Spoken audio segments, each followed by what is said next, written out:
serial Sandiwara Radio Misteri Mini Pelet.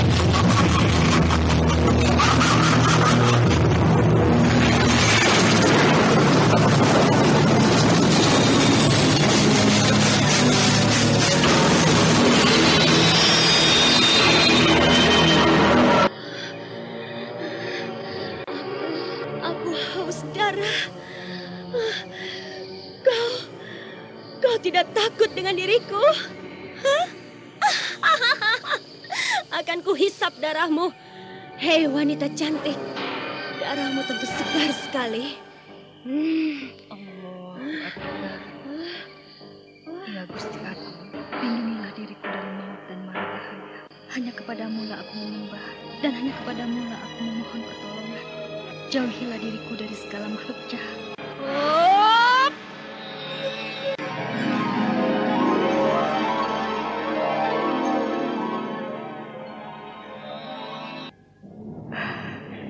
Ternyata Aki itu seorang siluman, dan dia sungguh sangat berbahaya.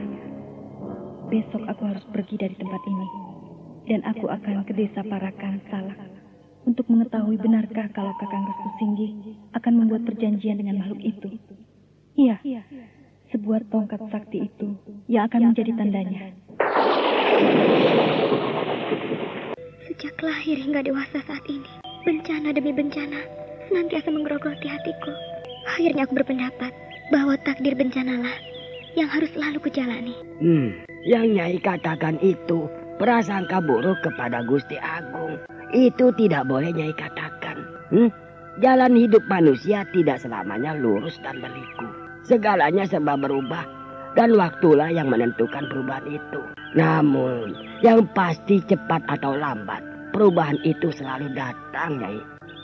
Bapak, rupanya tempat yang sedang aku cari ternyata ada di sini, di hati seorang bapak yang baru aku kenal. Maafkan aku, Pak. Misteri Mini Pelet.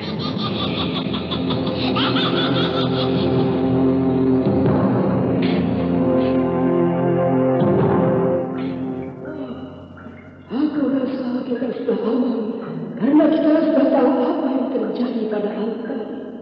Jadi seluruh Angka itu bersemayam di lereng Gunung Krakatau. Aku sudah tahu cukup, namun aku tidak mau mengganggunya, karena siluman itu juga tidak membuat onar di daerah. Apakah selain benda makhluk itu juga ingin merebut dua buah kitab seperti apa yang kita inginkan? Benar, tapi dia mempunyai tujuan lain yang tidak sama dengan kita. Begitulah. Bagaimana pendapatmu, Kipanu? Kalau begitu, kita harus mencegahnya. Kau benar, saudaraku. Tapi saat ini belum tepat waktunya untuk kita.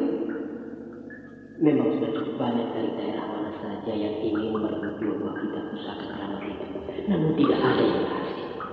Itu karena kehebatan dan kesaktian dari Surabaya dan Mini Pelet dan keampuhan dua buah kitab pusaka itu yang membuat para pendekar, para kesatria, para seniman yang sangat gagal untuk merebutnya.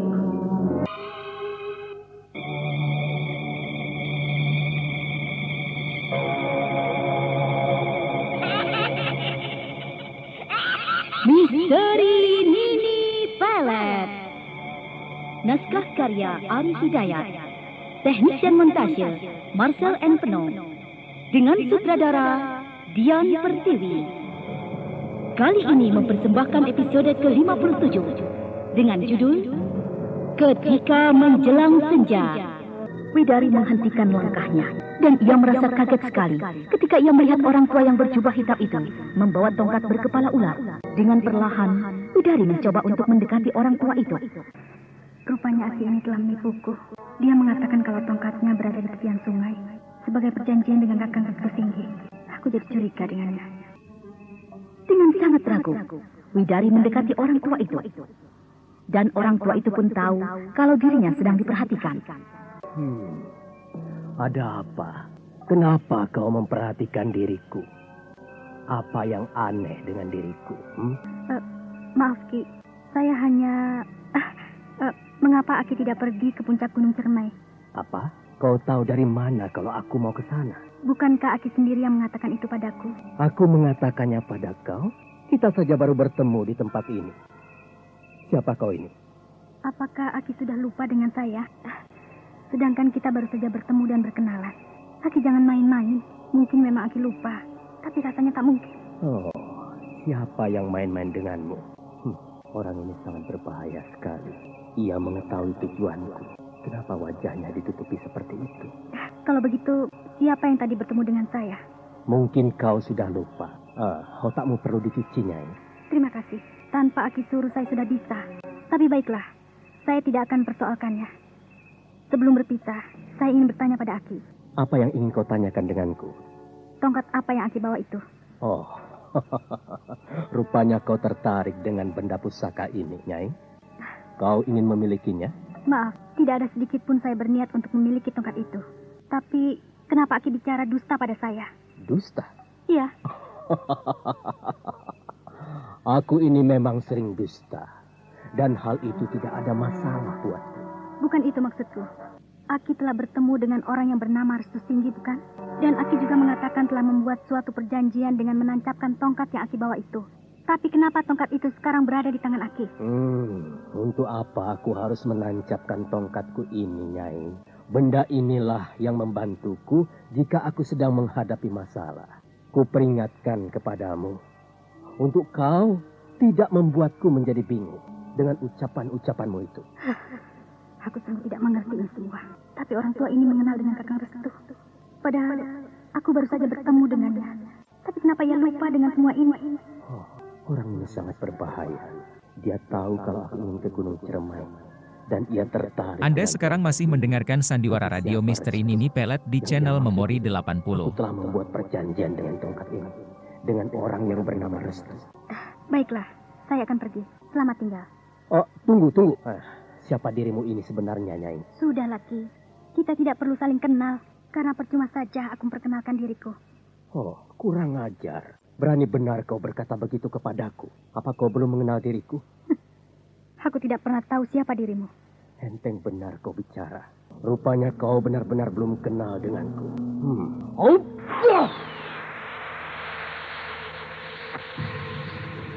Karena merasa diremehkan, orang tua yang berjubah hitam itu memandangi Widari dengan sorot matanya yang tajam. Namun Widari dengan cepat menundukkan pandangannya. Aku tidak ingin ia menatapku. Dia mau coba menghindari seranganku. Kau rasakanlah.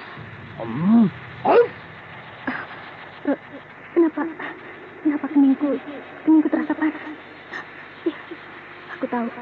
Rupanya ia ingin menyerangku dengan ilmu gaibnya. Aku harus membalasnya.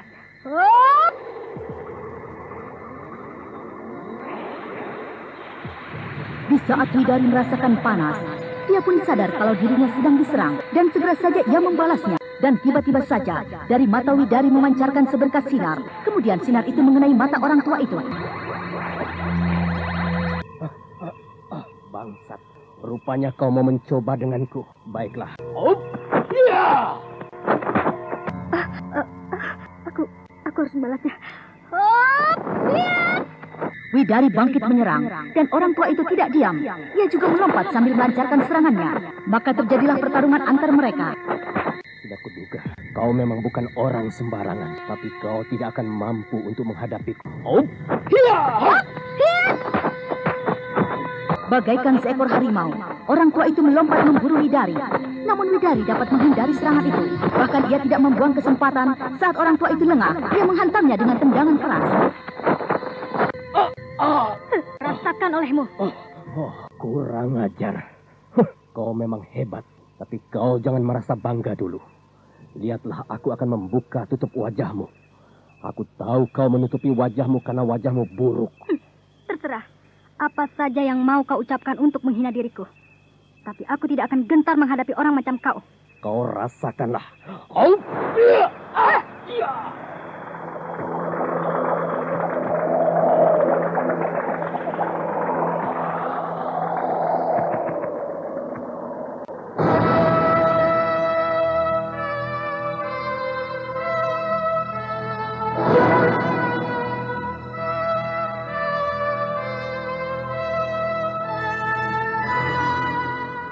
Saudara pendengar, dalam seri yang ke-19 ini didukung oleh Pris Widya Stuti sebagai Widari dan Rusli sebagai Kerang Merah. Pengantar cerita Eli Kusuma. Aduh, Mbok. Wah, tuh kok langganan. Aduh, Cak. Nek watu, ojo mbok ising digoleki. Ngombe yo Mixadin. Legone lahir batin. Sebab Mixadin iku cili barange. Gede khasiate, Cak. Oh, ngono ta. Lah iya, Cak. Legone lahir batin, mergo ngombe Mixadin. Bener ancene, nek ngombe tablet obat watuk Mixadin, legone iku lho lahir batin. Iso ngobati watuk, iso nglegakno nafas, ambekane ya longgar. Cilik barange, Gede khasiate. ngombe Mixadin, legone lahir batin. Tablet obat batuk Mixadin, produksi Dankos. Baca aturan pakai. Jika sakit berlanjut, hubungi dokter. Tongkat yang dilemparkan oleh orang tua itu dengan gencar mengejar Widari. Hingga akhirnya Widari terkena pukulan tongkat itu berkali-kali sampai akhirnya Widari tersungkur di tanah. Tidak. Rasakan olehmu. Kemudian tongkat itu kembali dalam genggaman orang tua itu. Dari balik tutup wajahnya keluarlah darah segar. Widari berusaha untuk bangkit.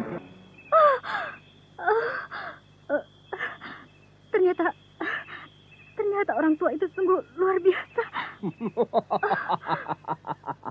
Ayo, bangunlah kau. Kau masih kuberi kesempatan. Apakah kau sudah tidak sanggup lagi untuk menghadapiku? Baiklah, aku akan membunuhmu dan mengirimmu ke neraka.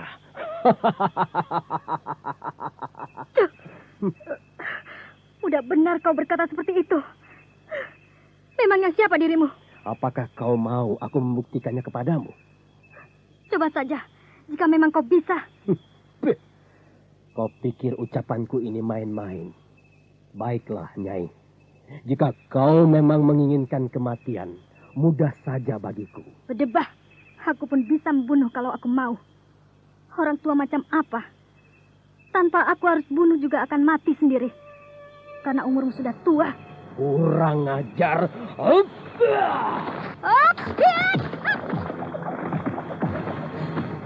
Kembali Widari dikejar-kejar oleh sebuah tongkat. Widari melompat-lompat untuk menghindari serangan itu. Namun tongkat itu berhasil mengejar Widari hingga tubuh Widari terkena pukulan keras. Orang tua itu tidak memberikan kesempatan. Pada saat Widari terkulai, ia menyerangnya. Namun dengan gerak cepat, Widari bangkit dan juga menyerang. Hingga terjadilah pertempuran di udara yang begitu seru. Mampus kau. Wanita sial. Bangsat. Laknat keparat. Kau tidak akan bisa menghindari seranganku ini. Ayo, jika kau memang sanggup bertarung di udara denganku, lakukanlah.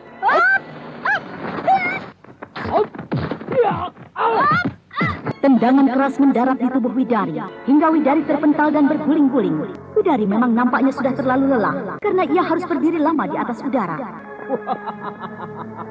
Mampuslah kau wanita jelek. Tubuhmu akan terus dibasahi oleh darah kotormu. Sakit sekali tubuhku. Rupanya orang tua itu mempunyai ilmu dengan tubuh. Dia begitu kuat untuk berlama di udara. Widari merasa heran melihat orang tua itu duduk bersila di atas udara. Darahnya terus membasahi tubuh Widari. Ia masih tetap di atas udara. Sungguh kuat sekali. Aku tidak bisa dengan kekuatanku saja. Aku akan membuatnya dia cerah. Dengan menahan rasa sakit, Widari bangkit dan duduk bersila. Wajahnya ditundukkan, kedua matanya dipejamkan. Apa yang akan dilakukannya? Baru saja Widari akan melakukan sesuatu. Orang tua itu lebih dulu melemparkan tongkatnya ke arah Widari hingga mengenainya. Kau termasuk orang yang terkuat karena kau masih mampu untuk bertahan. Padahal kau sudah beberapa kali terkena seranganku, Nyai. Tak ada kesempatan bagi Widari untuk balas menyerang. Lama sudah mereka bertarung, hingga mentari mulai terbenam di ufuk barat dengan sinarnya yang mulai merah meredup. Tidak. Senja itu telah tiba. Itu berarti aku akan berubah wujud menjadi manusia gerah. Aku tidak ingin diriku diketahui oleh wanita itu. Oh, tidak. Bersamaan tenggelamnya matahari, tiba-tiba saja di sekitar tubuh orang tua itu mengepul asap berwarna merah. Ilmu apa lagi yang akan dia keluarkan untuk menyerang diriku? Perlahan-lahan kepulan asap merah itu menghilang. Kini yang tampak seekor siluman kera merah berdiri menantang sambil memegang tongkat. Hah? Siluman kera? Widari terkejut menyaksikan kejadian itu. Matanya menyoroti makhluk siluman kera itu. Tatapan Widari tajam sekali. Ia tersentak ketika ia melihat wajah orang tua itu telah berubah menjadi siluman kera yang menyeramkan. Karena merasa takut diserang, dengan cepat Widari bangkit dan berdiri. Akhirnya kau tahu juga siapa diriku. Akulah kera merah dari lereng Gunung Krakatau. Dengan merubah wujud seperti ini, berarti kekuatanku akan semakin bertambah. Aku akan gunakan ilmu ampuhku, ajian petir sekilas. Kalau tidak, diriku akan menjadi korban. Sebelum aku membunuhnya, aku akan menyirapnya agar ia lupa dengan segalanya. Heh, siluman monyet, bersiaplah kau untuk menanti kematianmu. Di saat Widari akan membacakan ajian itu, tiba-tiba saja dari kedua mata siluman kera itu mengeluarkan pancaran. Tidak!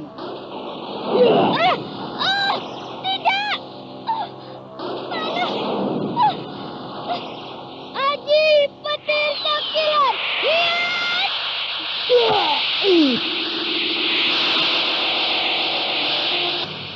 Sambil menahan panasnya pancaran sinar itu, Widari melepaskan ajiannya hingga makhluk kera itu terjungkal dan di antara dadanya terlihat hangus terbakar.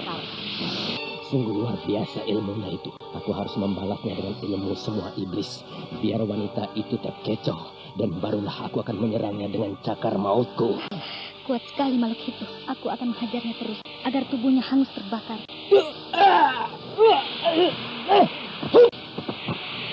Apa yang akan dia lakukan? Kera merah itu dengan bayangan iblis telah membuat dirinya menjadi 5. Widari tidak bisa membedakan mana yang asli dari kelima kera merah itu. Hop! Aji petir sekilan! Hiat! Ayo, seranglah aku. Aku tertipu. Ternyata yang aku hantam itu hanya bayangannya. Sekaranglah giliranku.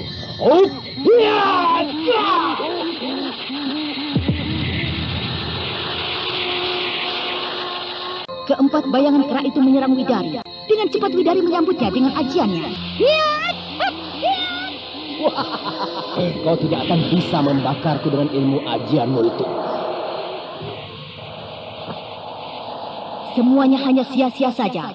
Serangan yang dilancarkan Widari hanya mengenai bayangan kera itu saja. Dan kera merah itu terus membentuk bayangan dirinya hingga menjadi bertambah banyak. Bayangan itu bertambah banyak. Tubuh Widari tertutup dengan banyaknya bayangan kera merah. Hingga Widari pun terpental saat cakar maut itu mengenai dirinya. Ayo, bangkitlah. Kita teruskan lagi pertarungan ini. Ayo. Aku harus mencari tahu mana yang asli dari sekian banyak bayangan itu. Ya, ajian ganda rasaku saat ini tepat kugunakan.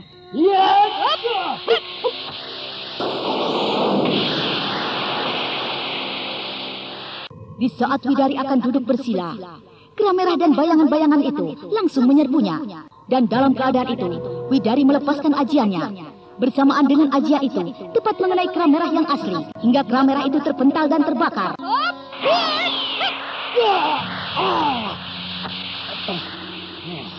Tubuhku terbakar. Tidak, aku harus pergi. Kalau tidak, ia akan terus menghantamku.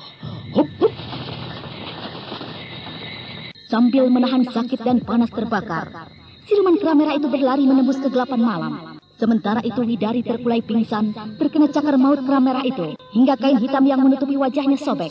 Malam bergulir dengan cepat, hingga tidak terasa hari telah berganti pagi. Pagi itu Widari masih tergeletak di tengah jalan, hingga matahari bersinar terang, belum ada seorang pun yang menolongnya. Nampak dari kejauhan seorang kakek bongkok berjalan sambil membawa beberapa potongan kayu. Lelah sekali rasanya aku.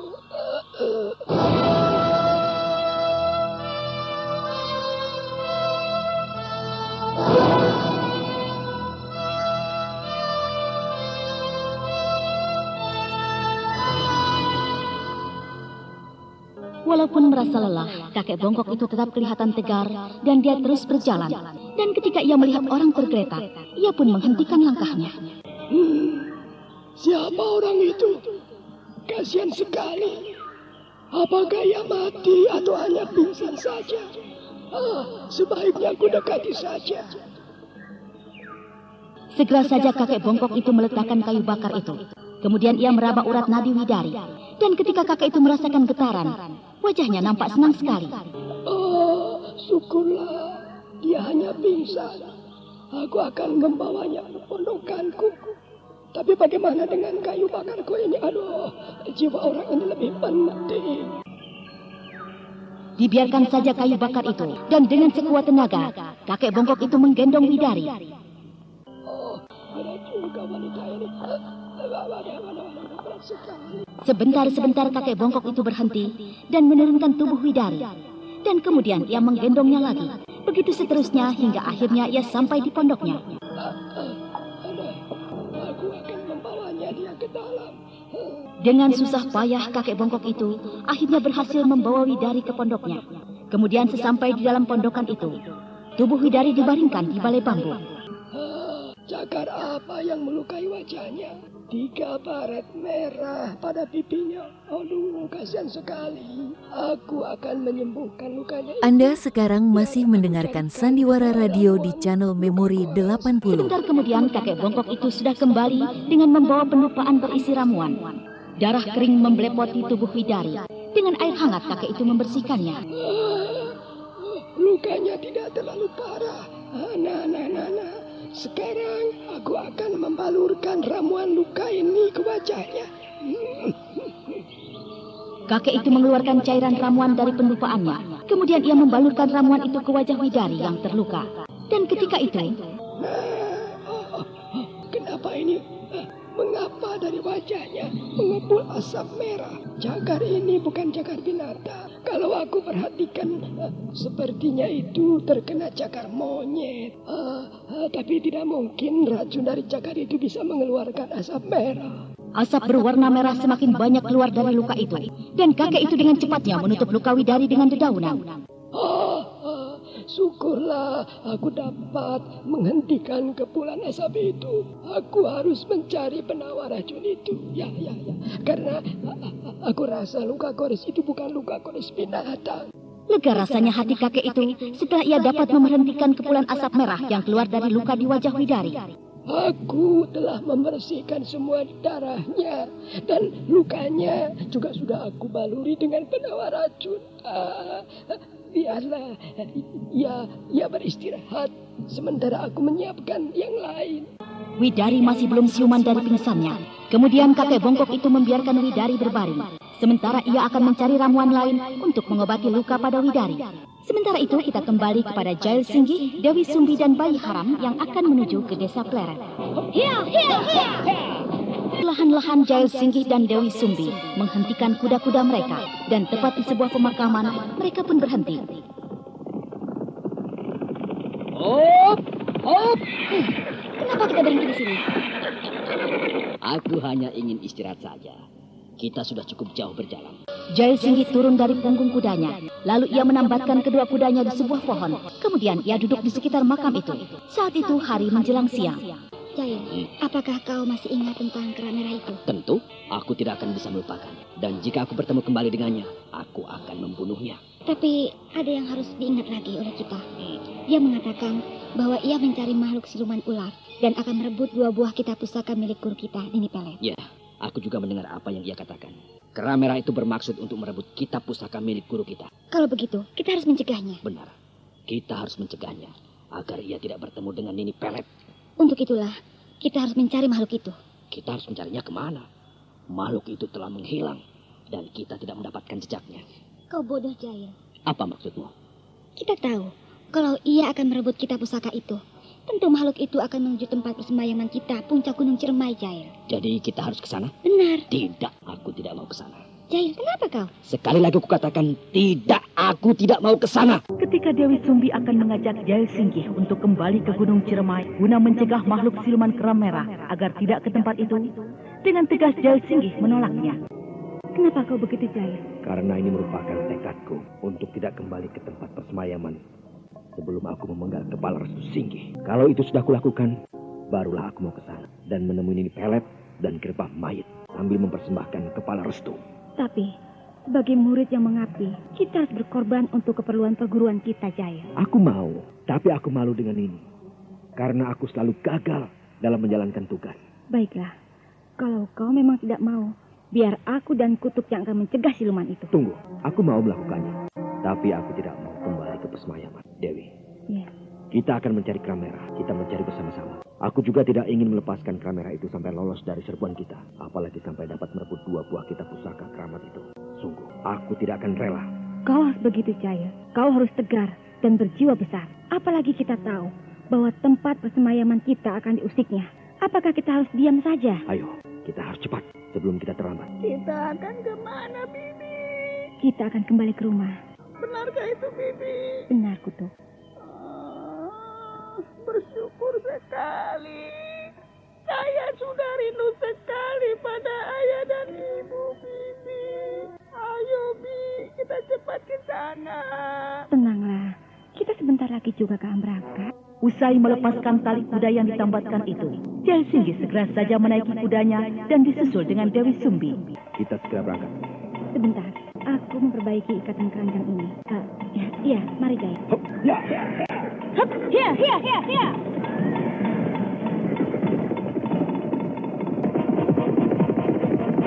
Maka berangkatlah Jail Singgih, Dewi Sumbi dan Bayi Haram untuk menyusul siluman kera itu ke puncak Gunung Ciremai.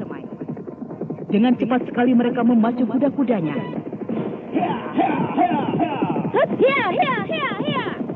Bagaikan kesetanan, mereka melarikan kuda-kuda itu. Dan seiring dengan itu, waktu bergulir begitu cepat, hingga hari telah berubah malam. Sementara pada malam itu, Widari masih saja belum sadar dari pingsannya. Dia juga masih belum sadar. Padahal berbagai obat ramuan dan campi-campi yang kuberikan itu rasanya cukup manjur. Lukanya itu memang aneh. Ya, mudah-mudahan saja Gusti Yang Agung menolong keselamatan jiwanya. Kasihan sekali. Kakek bongkok itu segera saja bangun dari tempatnya. Kemudian ia melihat Widari mulai sadar. Lalu ia memberikan air minum pada Widari. Di mana aku ini? Minumlah air ini. Air ini sudah aku campurkan dengan ramuan obat untuk mengobati luka di wajahmu ini, Nyai. Mata Widari masih terasa kunang-kunang dan ia pun melihat kakek itu samar-samar. Widari meminum air yang diberikannya. Lalu air ramuan itu diminumnya sampai habis. Siapa kau? Mataku seperti rabun. Aku tidak dapat melihat diriku. Tenanglah, Nyai. Kau bersamaku. Aku akan menyembuhkan dari sakitmu ini. Aku berada di mana sekarang? Kau berada di rumahku, Nyai. Kepalanya masih terasa pusing hingga Widari belum sadar benar. Namun tak lama kemudian, barulah Widari menyadarinya kalau ia sedang berada di sebuah pondok dan dirinya sedang ditolong oleh seseorang. Terima kasih, kakek. Kakek telah menyelamatkan jiwa saya. Bagaimana Nyai bisa sampai seperti itu? Saya bertarung dengan makhluk siluman, Kek. Makhluk siluman? Apa maksudmu? Iya, makhluk siluman kera merah dari lereng gunung Krakatau. Oh, Nyai termasuk orang yang sakti. Karena dengan cakaran mautnya itu, Nyai hanya pingsan saja. Tuhan masih melindungi diri saya, Ki. Kalau saja saya tidak dilindunginya, tentu saya sudah mati. Kita harus selalu bersyukur, Nyai. Iya, dan saya juga tak lupa mengucapkan beribu-ribu terima kasih pada Aki yang telah menolong diri saya. Semua itu sudah sering aku lakukan. Kita sebagai manusia ini harus selalu baik, harus selalu mengasihi, harus saling tolong-menolong. Memang, Ki, kita harus melakukan kebijaksanaan dan menjauhi dari kemungkaran. Namun dalam hal ini, orang yang seperti Aki sedikit sekali. Sungguh mulia hati Aki. Banyak, Nyai. Mungkin kebetulan Nyai baru bertemu dengan aku. Dan sebenarnya pada diri manusia itu baik dan bijak. Tapi manusia itu sendiri yang membuat dirinya menjadi tidak baik. Sudah tahu itu tidak boleh, tapi ia masih saja mencobanya. Benar apa yang Aki katakan. Saya dulu juga pernah begitu. Karena saya pikir kita ini bisa bebas berbuat sesuka hati kita tanpa mengenal aturan yang sudah ditentukan Gusti Agung.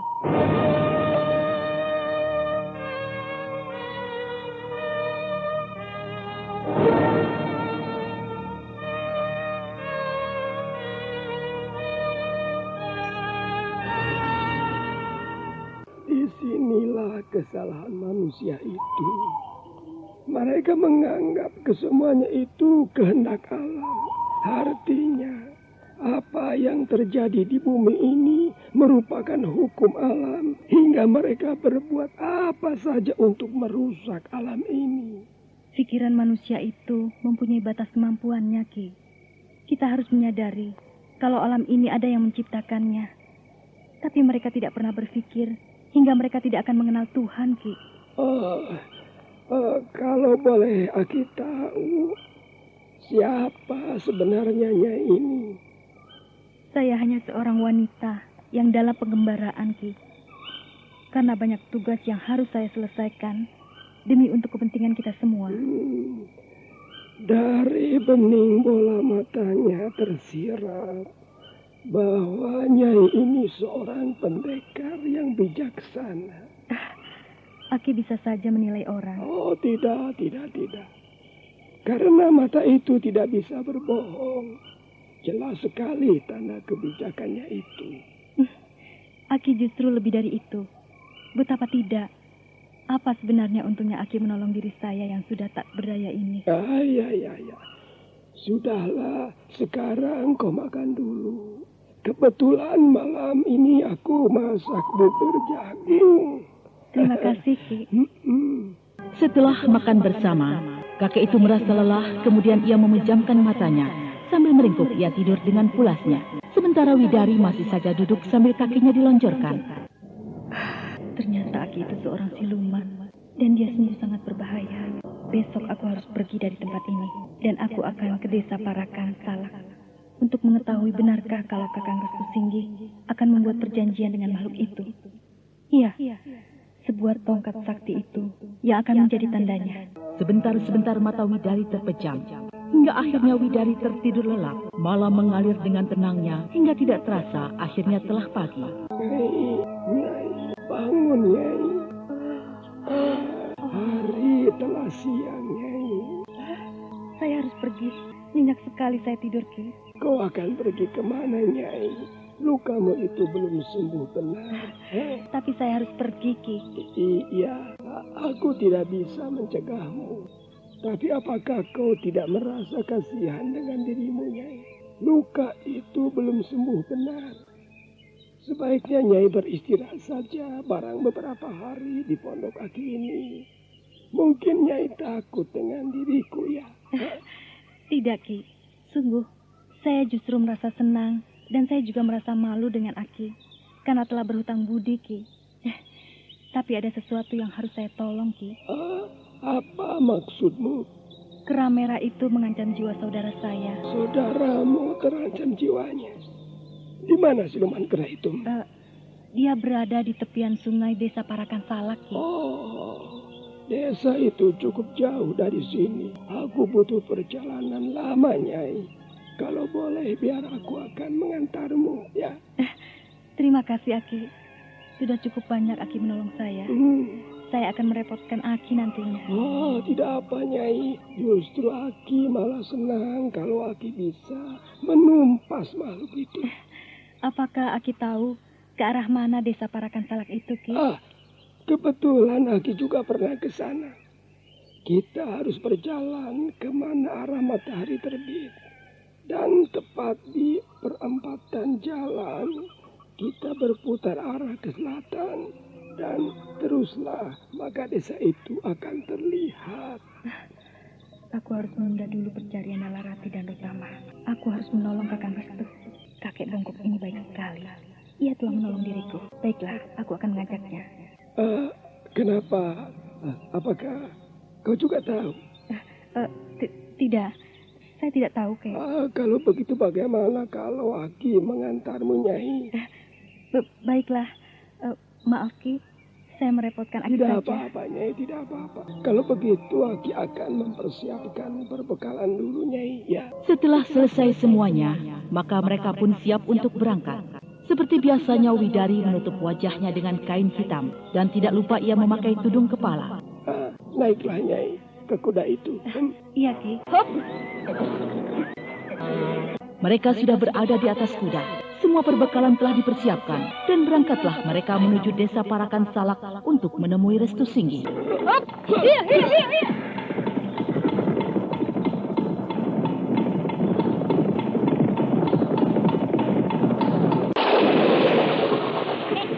Bener dawa lah bentuke. Ya mesti, Dik, iku lak obat flu Mixagrip. Mangkane nek lara flu ojo lali ngombe Mixagrip.